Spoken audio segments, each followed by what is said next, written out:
चलिए next topic है हमारा स्टर्न गर्लक experiment and electron spin. Stern गर्लक एक्सपेरिमेंट देखो बहुत इंपॉर्टेंट है। ये वाला एक्सपेरिमेंट जो है ये इससे क्या हुआ था, ये क्यों किया था? एक्चुअली इन्होंने इलेक्ट्रॉन के पास में स्पिन होता है ये कंफर्म किया था अपने एक्सपेरिमेंट से। कैसे कंफर्म किया? तो पहले इसकी थ्योरी पढ़ते हैं। इसका सिद्धांत क्या था? देखो बोर मॉडल जो है उसके अकॉर्डिंग इलेक्ट्रॉन जो होता है वो न्यूक्लियस के चारों तरफ सर्कुलर फॉर्म में मूव करता रहता है, सर्कुलर पाथ में मूव करता रहता है। अब सर्कल में मूव करता हुआ इलेक्ट्रॉन जो होता है वो एक करंट कैरिंग लूप के बराबर होता है, क्योंकि एक सर्कल में अगर इलेक्ट्रॉन कंटिन्यू फ्लो हो रहा है तो इलेक्ट्रॉन का फ्लो होता है वो करंट के इक्विवेलेंट होता है। तो अगर इलेक्ट्रॉन यहाँ से लेके वापस यहाँ तक आया, एक लूप उसने कंप्लीट किया, तो कितनी करंट फ्लो हुई? करंट का फॉर्मूला हम जानते हैं, क्यू बाय कितना होता है? टाइम। एक पूरा सर्कल कंप्लीट करने में जो टाइम लगता है उसे हम टाइम पीरियड बोलते हैं। तो इलेक्ट्रॉन का चार्ज कितना हो गया? ई, और यहाँ पे कितना हो गया? Time period T. तो इलेक्ट्रॉन यहाँ से गुजर के जब तक यहाँ पर आया तो उसने डिस्टेंस कितनी ट्रेवल करी? 2πr। और मान लीजिए इलेक्ट्रॉन की वेलोसिटी कितनी है? v। तो इस t का फॉर्मूला कितना हो जाएगा? Distance upon velocity. और इस v को ले जाओगे ऊपर तो करंट का एक्सप्रेशन आ जाएगा जो इक्वेशन 1 में दिया हुआ है। ठीक है। अब आपने 11th-12th के अंदर पढ़ा होगा कि magnetic moment current carrying loop के पास में हमेशा मैग्नेटिक मोमेंट होता है। मैग्नेटिक मोमेंट का फॉर्मूला होता है करंट इंटू एरिया। तो इसका एरिया कितना होता है सर्कल का? πr square. तो I इंटू कितना हो गया? πr square. और मैग्नेटिक मोमेंट को हम किससे रिप्रेजेंट कर रहे हैं? m से रिप्रेजेंट कर रहे हैं। ठीक है। यहाँ से हमारे पास ये हो जाएगा, I की वैल्यू पुट करते हैं तो I की वैल्यू कितनी है? ev upon 2πr। तो हमारे पास यहाँ से आ जाएगा ev upon 2πr multiply by pi r square. तो पाई से पाई कैंसिल आउट हो जाएगा, आर से आर कैंसिल आउट हो जाएगा, हमारे पास बनेगा EVR अपॉन 2। ऊपर नीचे m से मल्टीप्लाई कर दोगे तो E into M V R upon 2m हो जाएगा। करेक्ट। MVR क्या होता है? MVR हमारे पास होता है एंगुलर मोमेंटम L, क्योंकि L का फॉर्मूला कितना होता है? R क्रॉस P, और P कितना होता है? MV। तो R इंटू MV होता है। और अगर दोनों परपेंडिकुलर है, जो कि बिल्कुल परपेंडिकुलर है, सर्कल के अंदर रेडियस इस तरह से होती है, इलेक्ट्रॉन टेंजेंशियल डायरेक्शन में मूव करता है, तो एंगल कितना बनता है? 90 बनता है। तो रेडियस और वेलोसिटी के बीच में 90 का एंगल है। तो हमारे पास MVR को L, तो इसको L लिख देंगे तो E L अपॉन 2m आ जाएगा। तो ये हमारे पास मैग्नेटिक मोमेंट का फॉर्मूला हो गया। चलिए, अगर मैग्नेटिक मोमेंट का फॉर्मूला हमारे पास ये हो गया, अब इलेक्ट्रॉन का चार्ज जो है वो नेगेटिव होता है, तो अगर वेक्टर फॉर्म में लिखेंगे तो यहाँ वेक्टर आ जाएगा और यहाँ पे माइनस ई हो जाएगा। तो वेक्टर फॉर्म में ये वाला एक्सप्रेशन इस तरह से लिखते हैं। इससे हमें ये पता चलता है कि जो भी एल की डायरेक्शन होगी, एम की डायरेक्शन उसके ऑपोजिट होगी। तो अगर मान लीजिए इस सर्कुलर पाथ पे कर रहा है, अगर मान लीजिए एल की डायरेक्शन ये आ रही है, तो नीचे की तरफ क्या होगी? मैग्नेटिक मोमेंट की डायरेक्शन होगी। ठीक है। अब हम क्या करेंगे, यहाँ पर ऊपर नीचे h से मल्टीप्लाई करेंगे h क्रॉस से। तो ऊपर वाला h क्रॉस यहाँ लिखा हुआ है, नीचे वाला h क्रॉस यहाँ पे लिखा हुआ है। ये जो टर्म आपको मिल रहा है ई एच क्रॉस अपॉन 2m, ये एक कांस्टेंट है, क्योंकि इसमें h क्रॉस जो है वो प्लांक कांस्टेंट है, 2 भी कांस्टेंट है, E चार्ज ऑफ इलेक्ट्रॉन है, M मास ऑफ इलेक्ट्रॉन है। तो इस पूरे को नए कांस्टेंट से रिप्लेस कर देते हैं mu B. This mu B is equals to E H cross upon 2m। Solve करने पर इसकी वैल्यू आती है 9.27 इंटू 10⁻⁻24 जूल पर टेस्ला। ये कांस्टेंट है, इसे बोर मैग्नेटॉन कहते हैं। एग्जाम में क्वेश्चन 1 मार्क का आ सकता है कि डिफाइन बोर मैग्नेटॉन। तो आपको लिखना है mu B is equals to this and this is called Bohr magneton. और हमारे पास ये बोर मैग्नेटॉन है। उसके बाद में L बाई एच जो है ये डायमेंशनलेस क्वांटिटी होती है। इसका रीजन है क्योंकि हमने पता है L जो होता है वो कितना होता है? Root of L L plus 1 into H cross, हमने प्रीवियस लेक्चर में पढ़ा था। और ये एक नंबर मिलता है हमें 2 3 4 या ऐसा कुछ, √2 √6 ऐसा कुछ मिलता है। तो अगर इसका निकालोगे तो डायमेंशनलेस क्वांटिटी मिलेगी। अब मान लीजिए एक एटम है, ठीक है। एटम का मतलब करंट कैरिंग लूप है, उसका मैग्नेटिक मोमेंट m है। अगर उसको मैग्नेटिक फील्ड b में रख दिया जाए तो उसकी पोटेंशियल एनर्जी कितनी होगी? ये फॉर्मूला आपने 11th-12th के अंदर पढ़ा हुआ होगा कि अगर मैग्नेटिक मोमेंट m को मैग्नेटिक फील्ड b में रखा जाता है तो पोटेंशियल एनर्जी का फॉर्मूला होता है माइनस m डॉट बी, और टॉर्क का फॉर्मूला होता है m क्रॉस बी। टॉर्क तो होता है m क्रॉस बी, ये 11th-12th की एनसीईआरटी में है। और पोटेंशियल एनर्जी होती है माइनस का m डॉट बी। और हम जानते हैं फोर्स क्या होता है, आपने फोर्स के बारे में पढ़ा होगा फर्स्ट ईयर सेकंड ईयर के अंदर भी, माइनस का डेल यू होता है। डेल ऑपरेटर क्या होता है? I cap del by del x plus j cap del by del y plus k cap del by del z. तो अगर इस एफ के 3 कंपोनेंट हम निकालें, करेक्ट, इस एफ के अगर अपन 3 कंपोनेंट निकालें तो हमारे पास क्या मिलेगा? माइनस का डेल यू ये है, तो माइनस का डेल और पोटेंशियल एनर्जी हमारे पास कितनी हो जाएगी? माइनस का m dot B. Correct. Minus से माइनस कैंसिल आउट हो जाएगा। मैग्नेटिक मोमेंट तो यहाँ पे सेम रहेगा, चेंज नहीं होगा, क्योंकि करंट जो है वो आई कांस्टेंट है, उसमें सारे वैल्यूज कांस्टेंट है, एरिया सर्कल का कांस्टेंट है। लेकिन जो मैग्नेटिक फील्ड है, सपोज हम उसे चेंज कर रहे हैं, अगर मैग्नेटिक फील्ड चेंज करेंगे तो यहाँ पे एम बाहर आ जाएगा, डेल इसके ऊपर लग जाएगा। तो डेल इसके ऊपर लगेगा तो तीन कंपोनेंट मिलेंगे, आई कैप के साथ में del B upon del x मिल जाएगा, प्लस जे कैप के साथ में क्या मिलेगा, del B upon del y मिल जाएगा, प्लस के कैप के साथ में क्या मिलेगा, del B upon del z मिल जाएगा, और ये एम साथ में मल्टीप्लाई है, तो डॉट प्रोडक्ट है बीच में, तो ये एफ एक्स जो है वो क्या रहेगा, M dot del B by del X, क्योंकि ये इससे मल्टीप्लाई होगा, और y में ये m इससे मल्टीप्लाई होगा, और z में ये m इससे मल्टीप्लाई होगा, तो एफ एक्स, एफ वाई और एफ जेड हमें मिल गए। करेक्ट। अब मान लीजिए मैग्नेटिक फील्ड जो है वो केवल z डायरेक्शन में लगाई, तो b की जगह हम क्या लिखेंगे, b के bx कंपोनेंट जीरो हो जाएगा, और by भी जीरो हो जाएगा, और जो bz है उसे हम रख रहे हैं z, bz। मान लीजिए हम z डायरेक्शन में मैग्नेटिक फील्ड हमने लगाई है, तो केवल z डायरेक्शन में है, और मान लीजिए z डायरेक्शन में भी जैसे जैसे हम z में चल रहे हैं ये मैग्नेटिक फील्ड चेंज हो रही है। अगर ये चेंज हो रही है और ये चेंज केवल z डायरेक्शन में हो रही है, जो मैग्नेटिक फील्ड हमने लगाई है वो z डायरेक्शन में है, और वो z डायरेक्शन में ही चेंज हो रही है, तो अगर इस bz का x के रेस्पेक्ट में डिफरेंशिएशन करेंगे तो जीरो आएगा, क्योंकि bz में जो चेंज हो रहा है वो केवल z डायरेक्शन में हो रहा है, x में नहीं हो रहा, y में नहीं हो रहा, तो ये दोनों कंपोनेंट तो जीरो होंगे। अगर ये जीरो होंगे तो इसकी वैल्यू यहाँ पुट करेंगे तो एफ एक्स जीरो आ जाएगा, इसकी वैल्यू यहाँ पुट करेंगे तो एफ वाई जीरो हो जाएगा, लेकिन एफ जेड की वैल्यू हमारे पास एज इट इज ही आएगी, बस यहाँ बी की जगह क्या हो जाएगा, बी जेड हो जाएगा, और डॉट हट जाएगा, डॉट हट जाएगा क्योंकि हमारे पास अब कुछ भी नहीं है, तो यहाँ पे कितना हो जाएगा, m cos theta del B Z upon del Z, Y क्योंकि m जो है और बीच में डॉट था, और a डॉट b जो होता है वो कितना होता है, a b cos थीटा, तो अगर a m के बीच में यानी m के बीच में और जो z के बीच में है एंगल थीटा है, तो हमारे पास cos थीटा आ जाएगा, तो ये एफ जेड हो गया। इस m cos थीटा को हम mz बोल सकते हैं, क्योंकि मान लीजिए ये z डायरेक्शन है और हमारा m वेक्टर जो था वो इधर था और इनके बीच में एंगल थीटा था, तो m का z कंपोनेंट जो है वो कितना हो जाएगा, m cos थीटा, तो m cos थीटा को हम क्या लिख सकते हैं, mz, तो यहाँ पे हमने fz निकाल लिया। थीटा जो है वो m और z के बीच में एंगल है, m और z के बीच में एंगल है। और अब देखो अगर मैग्नेटिक फील्ड जो है वो यूनिफॉर्म है, अगर मैग्नेटिक फील्ड यूनिफॉर्म है तो ये वैल्यू जीरो हो जाएगी, यूनिफॉर्म का मतलब कांस्टेंट होना, सेम होना, तो चेंज नहीं होगा, तो ये वैल्यू जीरो हो जाएगी। ऐसी स्थिति में एफ जेड भी आपके पास क्या हो जाएगा, जीरो। तो इस कंडीशन में ये जीरो होने पर मैग्नेटिक मोमेंट पर कोई फोर्स नहीं लगेगा, फोर्स भी क्या हो जाएगा, जीरो। लेकिन अगर मैग्नेटिक फील्ड इनहोमोजेनस है, इनहोमोजेनस का मतलब जो बीजेड है वो कंटिन्यू क्या हो रही है, चेंज हो रही है, अगर वो चेंज हो रही है तो फिर हमारे पास एफ जेड की वैल्यू जो है वो जीरो नहीं होगी, और एटम के ऊपर कुछ फोर्स लगेगा, एटम अपने पाथ से विचलित हो जाएगा, डेविएट हो जाएगा। अब ये जो डेविएशन है ये कितना होगा, किस पे डिपेंड करेगा, mz पे डिपेंड करेगा, del bz upon del z पर डिपेंड करेगा।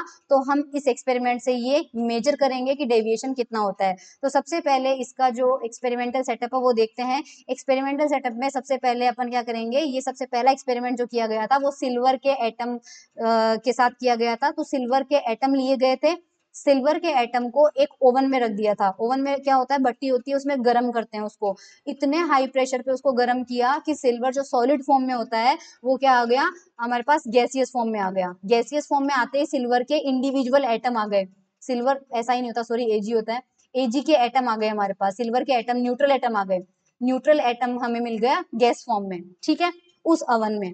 उसके अंदर हमने एक स्लिट बना दी, स्लिट क्या होता है, छोटा सा छेद होता है, और एटम जो है उससे बाहर निकले। अब वो बाहर निकलते ही फैलेंगे, हमें क्या चाहिए था, एक स्ट्रेट लाइन में चाहिए था, तो स्ट्रेट लाइन के लिए हमने क्या किया, बहुत सारी स्लिट लगा दी S1 S2 पैरेलल, और उससे गुजार कर इन एटम्स का एक पैरेलल बीम निकाल लिया हमने। तो वो पैरेलल बीम जो है वो मैं आपको बता देती हूँ यहाँ पे।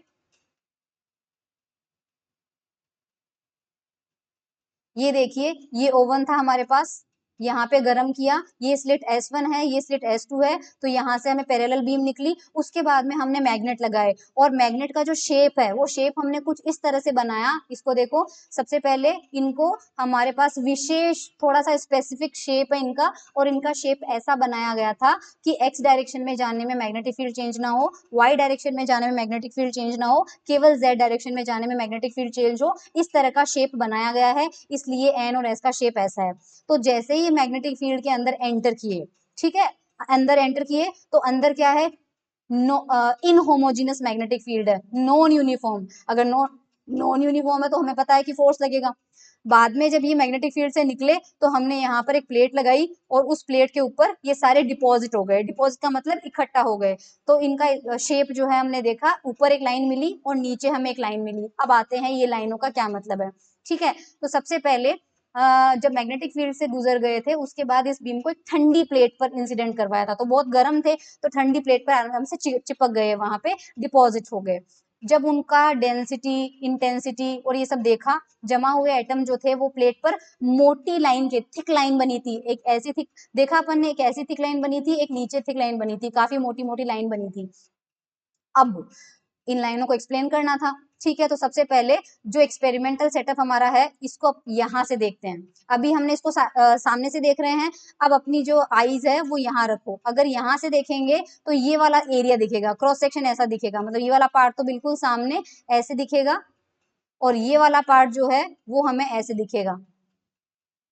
करेक्ट, ये वाला पार्ट हमें ऐसे दिखेगा। तो इसको क्रॉस सेक्शन साइड से देखा गया। तो यहाँ पर देखो एन और एस इस तरह से दिखे थे और ये वाई डायरेक्शन है और जेड डायरेक्शन है, तो जेड डायरेक्शन में मैग्नेटिक फील्ड चेंज हो रहा है। तो अब हमारे पास में मैग्नेटिक फील्ड का जो शेप है वो इस तरह का होने की वजह से यहाँ पर हम D B Z upon D Y तो जीरो होता है, ये भी हमने देख लिया जीरो होता है। और फिर हमने देखा था कि केवल एफ का जेड कंपोनेंट लगेगा, ये भी हमने ऊपर देख लिया था, ये भी हमने ऊपर देख लिया था। चलिए, अब क्या होगा कि mz की वैल्यू m cos थीटा, ये भी हमने देख लिया था, ये z कंपोनेंट है। अगर मान लीजिए उस नॉन यूनिफॉर्म मैग्नेटिक फील्ड की लंबाई L थी, यानी जब तक मैग्नेटिक फील्ड थी उस पूरे लेंथ की, जहां तक मैग्नेटिक फील्ड है n और s की, उसकी लेंथ L थी और वहां पर एटम की वेलोसिटी v थी, यानी इस L लेंथ को v वेलोसिटी से पार किया तो कितना टाइम लगा बाहर निकलने में। लेंथ कितनी, मतलब डिस्टेंस कितनी ट्रेवल की और कितनी वेलोसिटी से की, L बाई वी। तो जब बाहर निकलेंगे तो बाहर निकल के ऊपर जो डायरेक्शन है वो कौन सी है, जेड डायरेक्शन। तो जेड डायरेक्शन में कितना विस्थापन होगा, क्योंकि फोर्स कहाँ लग रहा है, जेड डायरेक्शन में। तो देखो हमारे पास पिक्चर ऐसी बनेगी कि ये चलेंगे तो हमारे पास में चलेंगे तो हॉरिजॉन्टल डायरेक्शन में, चलेंगे तो हॉरिजॉन्टल डायरेक्शन में, लेकिन जब तक ये मैग्नेटिक फील्ड में रहेंगे जेड डायरेक्शन में इन पे फोर्स लगता रहेगा। तो जेड डायरेक्शन में फोर्स लगता रहेगा, तो जब ये बाहर निकलेंगे और ये इधर से बाहर निकलेंगे तो यहाँ पर प्लेट हमने लगाई है, तो जो बीच वाली इनकी एक्चुअल इनका पाथ होता, अगर एफ जेड जीरो होता तो इनका पाथ सीधा होता, लेकिन F Z not equal to zero होने की वजह से जेड डायरेक्शन में इनमें डिस्प्लेसमेंट आ गया। अब ये जेड डायरेक्शन में डिस्प्लेसमेंट कितना है ये हमें निकालना है। तो ये मान लीजिए कैपिटल जेड है, इसकी वैल्यू हमें निकालनी है। तो सबसे पहले हम क्या करेंगे, एक्सेलरेशन कितना होता है, फोर्स अपॉन मास, फोर्स कितना लग रहा है एफ जेड, और जो एटम है मान लीजिए उसका मास कितना है एम है। करेक्ट, एफ जेड की वैल्यू यहाँ रख देते हैं। एफ जेड हमारे पास क्या है, M Z del B Z upon del Z, शायद यही है हमारे पास में, देख लेंगे बाद में, upon small M. Small M mass of the atom है, कैपिटल एम जेड जो है वो मैग्नेटिक मोमेंट का जेड कंपोनेंट है और ये हमें पता ही है। करेक्ट, तो जेड डायरेक्शन में तो हम न्यूटन जो इक्वेशन ऑफ मोशन है S is equals to U T plus half A T square. तो इनिशियल वेलोसिटी इनकी क्या थी, जीरो थी, मैग्नेटिक फील्ड में एंटर होने पे फोर्स लगा तो वेलोसिटी आई। तो यहाँ पर ये डिस्प्लेसमेंट मान लीजिए जेड डायरेक्शन में हुआ तो जेड ले लेते हैं, 1/2 ए टी स्क्वायर हो जाएगा। तो हम क्या करेंगे, 1/2 ए की वैल्यू रख देते हैं एम जेड अपॉन एम, और यहाँ हो जाएगा del B Z upon del Z, और टी मैंने बताया था टी की वैल्यू कितनी है, एल बाई वी है, तो यहाँ टी का स्क्वायर है तो ये एल बाई वी का स्क्वायर हो जाएगा। तो ये डिस्प्लेसमेंट जो है वो जेड डायरेक्शन में आ जाएगा। तो ये डिस्प्लेसमेंट मैं बता देती हूँ आपको, ये देखो ये आ गया आपके पास में इक्वेशन नंबर 7 में। ठीक है, इक्वेशन नंबर 7 हमने डिराइव कर ली है। अब क्या हो रहा है कि z जो डायरेक्शन है, जो एटम थे उनका जो मैग्नेटिक मोमेंट था वो तो अभी हमने देखा z तो इधर है, करेक्ट, और m हम इधर है और हमने थीटा देखा था। अब कोई एटम हो सकता है उसका m इधर हो, कोई एटम हो सकता है उसका m इधर हो, कोई एटम हो सकता है उसका m, तो अलग अलग थीटा, बहुत सारे थीटा के इनफाइनाइट वैल्यू पॉसिबल है, ऐसा क्लासिकल मैकेनिक्स बोलती है। तो क्लासिकल थ्योरी ये कहती है कि mz की वैल्यू प्लस एम से माइनस एम के बीच में कुछ भी हो सकती है। क्यों, क्योंकि देखो ये जो था z था और ये हमारे पास m की वैल्यू है, तो यहाँ से ये बोल रहा है कि m के रेस्पेक्ट में उसकी वैल्यू जो है, ये थीटा जो है वो 0 से लेके पाई तक कुछ भी हो सकता है। तो mz की वैल्यू जो है, क्योंकि एक्चुअल में ये यहाँ mz माइनस एम से प्लस एम क्यों बोल रहा है, क्योंकि mz जो है वो कितना था, m cos theta, classical mechanics ये कहती है कि थीटा की वैल्यू 0 से लेके पाई तक कुछ भी हो सकती है। क्यों? क्योंकि z डायरेक्शन ये थी और m डायरेक्शन किसी एक के लिए हमने मानी थी और बीच में एंगल थीटा था, तो m जो है वो z डायरेक्शन में अगर होगा तो थीटा कितना होगा 0, यहाँ पर भी m होगा तो 30, फिर यहाँ पे 60, फिर यहाँ पे 90 हो सकता है, फिर ऐसे हो सकता है, मैक्सिमम ये बिल्कुल ऑपोजिट भी जा सकता है, तो थीटा कितना हो जाएगा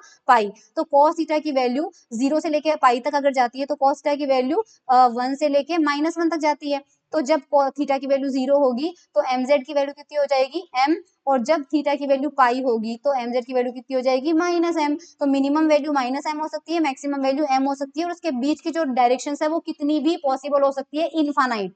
अगर इनफाइनाइट पॉसिबल है तो हमारा जो जो z की वैल्यू आई थी डिस्प्लेसमेंट, वो डिस्प्लेसमेंट क्या mz पे डिपेंड कर रहा है? इक्वेशन 7 में ध्यान से देखो, यस mz पे डिपेंड कर रहा है। अब क्योंकि mz की इनफाइनाइट ओरिएंटेशन पॉसिबल है, अगर इनफाइनाइट ओरिएंटेशन पॉसिबल है तो जो डिस्प्लेसमेंट है वो भी इनफाइनाइट हो सकता है, इनफाइनाइट वैल्यूज हो सकती है, इनफाइनाइट वैसे नहीं, इनफाइनाइट वैल्यूज हो सकती है। इसका ये मतलब है कि आपके पास में मैग्नेटिक फील्ड से अगर आपने प्लेट यहाँ पे ली है तो कुछ पार्टिकल यहाँ डिपॉजिट हो सकते हैं, कुछ यहाँ डिपॉजिट हो सकते हैं, कुछ यहाँ डिपॉजिट हो सकते हैं, कुछ यहाँ डिपॉजिट हो सकते हैं, कुछ यहाँ डिपॉजिट हो सकते हैं, कुछ यहाँ डिपॉजिट हो सकते हैं, कुछ यहाँ पे।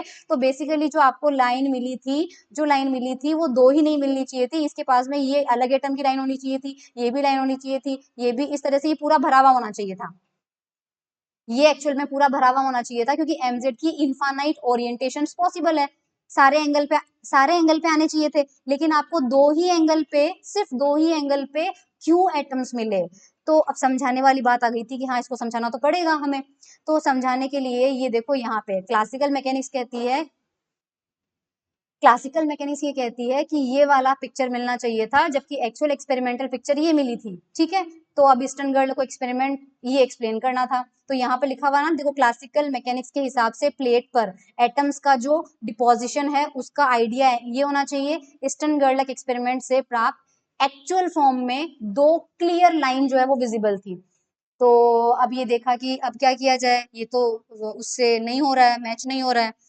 तो फिर इन्होंने कहा था कि चलो स्पेस क्वांटाइजेशन से इसको समझाने की कोशिश करते हैं। पहले इन्होंने ट्राई किया था कि स्पेस क्वांटाइजेशन हम पढ़ चुके हैं, तो m के z कंपोनेंट के वैल्यू जो होती है, mz की वैल्यू होती है ELZ/2m। कैसे पता चला? क्योंकि m का फॉर्मूला हमने देखा था वो था EL/2m, और अगर इसका z कंपोनेंट देखोगे तो mz कितना हो जाएगा, E/2m तो एज इट इज रहेगा, l की जगह कितना आ जाएगा, LZ आ जाएगा, तो mz इतना हो जाएगा। और हमें पता है प्रीवियस लेक्चर में हमने देख लिया LZ की वैल्यू कितनी होती है, MLH क्रॉस होती है, और ML की जो वैल्यू होती है वो कितनी होती है, -L से लेकर +L तक होती है। टोटल कितनी वैल्यूज होती है, 2l+1 होती है।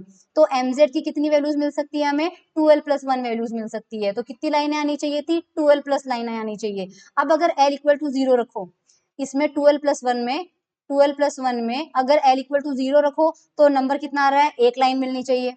अगर l की वैल्यू 1 रखो तो कितना आ रहा है, 3 लाइनें मिलनी चाहिए। यानी या तो 1 लाइन मिलनी चाहिए थी या 3 लाइनें मिलनी चाहिए थी, पर ना तो हमें एक लाइन मिल रही है ना ही हमें 3 लाइन मिल रही है।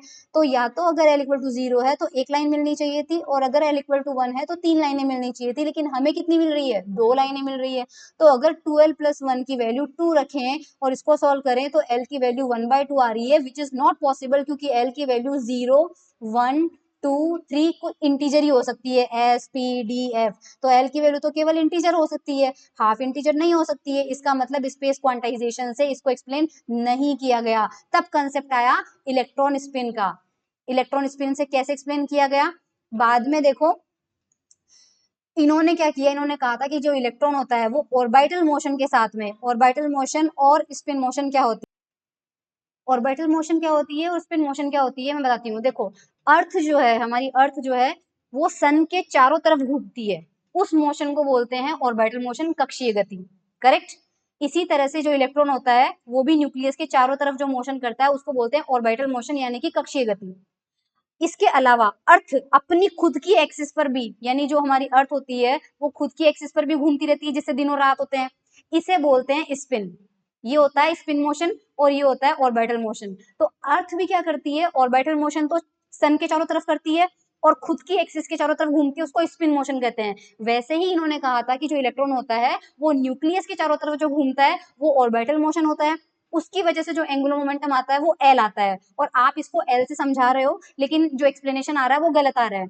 अब इलेक्ट्रॉन के पास में इमेजिन करो स्पिन होता, अगर स्पिन होता तो इलेक्ट्रॉन स्पिन की वजह से उसके पास भी मैग्नेटिक मोमेंट होता, क्योंकि एल की वजह से एम एल आ रहा है, तो जाहिर सी बात है स्पिन के अंदर भी वो घूम तो रहा है, तो इसकी वजह से भी spin magnetic moment M S आएगा। तो एम एस का फॉर्मूला क्या होना चाहिए? तो जैसे हमने कैपिटल एल के लिए फॉर्मूला लिया एम एल का, वैसे ही एस के लिए ये फॉर्मूला लिया। तो मैं बता देती हूँ ये वाला फॉर्मूला कहाँ से आया।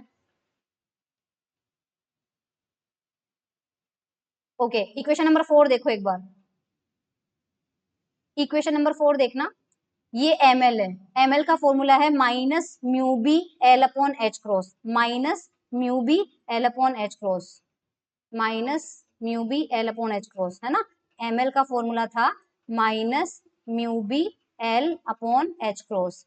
यहाँ पे एक्चुअली एक टर्म और होता है जो आप बाद में पढ़ेंगे एटॉमिक मॉलिक्यूलर फिजिक्स में, जीएल, और उस जीएल की वैल्यू इलेक्ट्रॉन के लिए कितनी होती है? 1 होती है, इसलिए हमने इसको नहीं लिखा।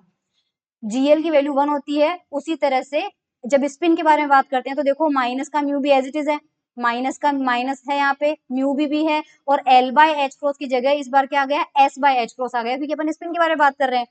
और जीएल की जगह क्या आ जाएगा? जीएस आ जाएगा। इलेक्ट्रॉन के लिए ध्यान रख लेना, जीएल की वैल्यू जो होती है ये लैंडे जी फैक्टर होता है, इलेक्ट्रॉन के लिए जीएल की वैल्यू 1 होती है और जीएस की वैल्यू 2 होती है।